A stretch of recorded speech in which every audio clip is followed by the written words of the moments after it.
that they will be, or they will quickly learn to be, engaged readers of difficult texts and challenging ones, perceptive thinkers who recognize the limitations and the possibilities of their own experience and seek to broaden it, and skillful writers who pursue an idea by learning how to see it from more than one angle and by listening to more than one person.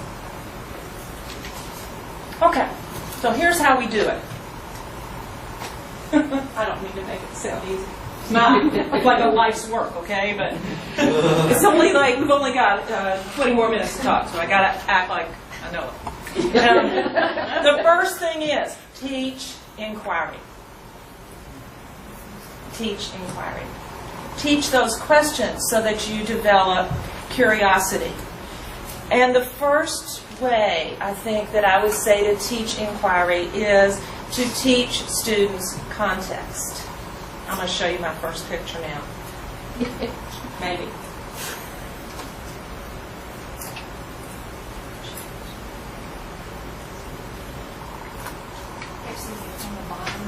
I know, I'm got I don't know what to click.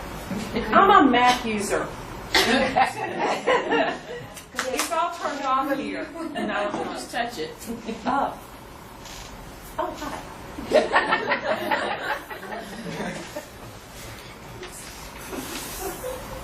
Okay, now this is really hard to see. And I want y'all to know that if I had known this, I would have gotten a picture of the railroad station in downtown Pensacola and the hotel behind it that Ray and Lynn showed me last night. Because I want to suggest to you that one way to develop inquiry and to help students be curious is to help them understand context. And the first way I would say understand context is to use the local. Use what's around you. Because I didn't have access to pictures from Pensacola, what I brought you here is the earliest building at UNCG called Old Main. This is the earliest picture of it. I know, I'm sorry, it's so hard to see. I'm going to show you the next one in a minute, which will be easier. You can see that this was the girls' school. Chapel Hill was the men's school, and UNC Greensboro was the women's school. It was a normal school, so it trained teachers. The little girls would come on the train, and they would get off right up here. This was a big field, a big forest, and there's the building. It was the only building on campus until they built this next building, which looked just like it. It was a classroom building, and burned down in 1909. At which point, and these girls who lived, this was a classroom, but this was a dorm, and when that building burned down, the girls were so intrepid, so brave, that the editor of the Greensboro Daily News wrote this long editorial in which he said that he never believed that women ought to have the right to vote. But since he saw how these girls reacted to the burning of their dorm, he decided that maybe he was wrong. I love that article. Now, I want to ask you a question, though, about this. You see these two buildings. You can see the very top floor was where the girls did their calisthenics. I used to have my office in there. Let me see if I can let's see if I can get up the next picture. Wait a minute.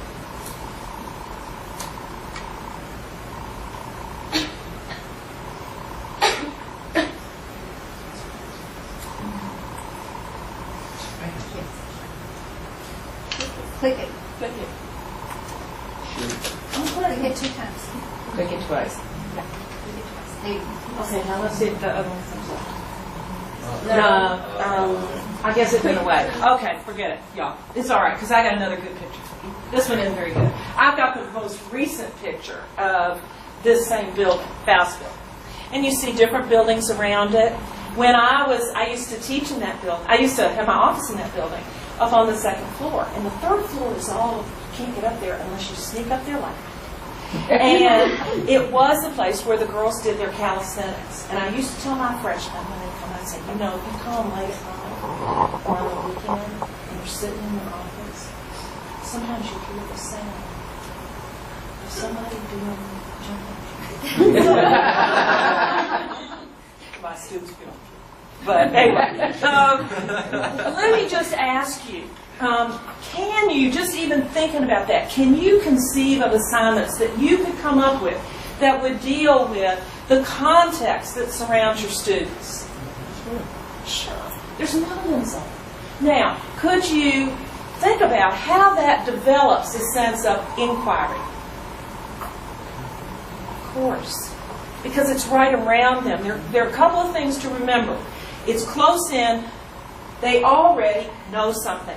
Your students begin. Inquiry doesn't come because you don't know anything. Inquiry comes because you have something and you want to know more. That's how it happens. So if they come with something, which they will, if you did like the train station, which is awesome. If you started the train station in Pensacola, found pictures of when it was a train station, found where the tracks went, where the train went. You have somebody else thinking, why isn't there a train that goes there now? You think about, did that hotel, that architecture of that hotel behind that train station, does it go with the train station? Who stays in that hotel?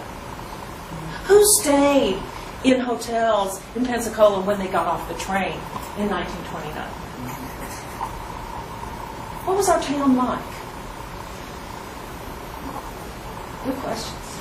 And this is not just for history people, y'all. This is for writers, for researchers. Think about the primary research you're doing here. I bet there's a historical society in Pensacola somewhere. There's probably tons of stuff. If you start with this local thing, you develop that spirit. And remember, that's what I want to see in your students coming to me. I want to see that spirit. I know how to find something out because I'm already interested in it. So, teach the context that surrounds the thing that you want them to find out. Teach the context. We think about that when we teach literature, we teach the context.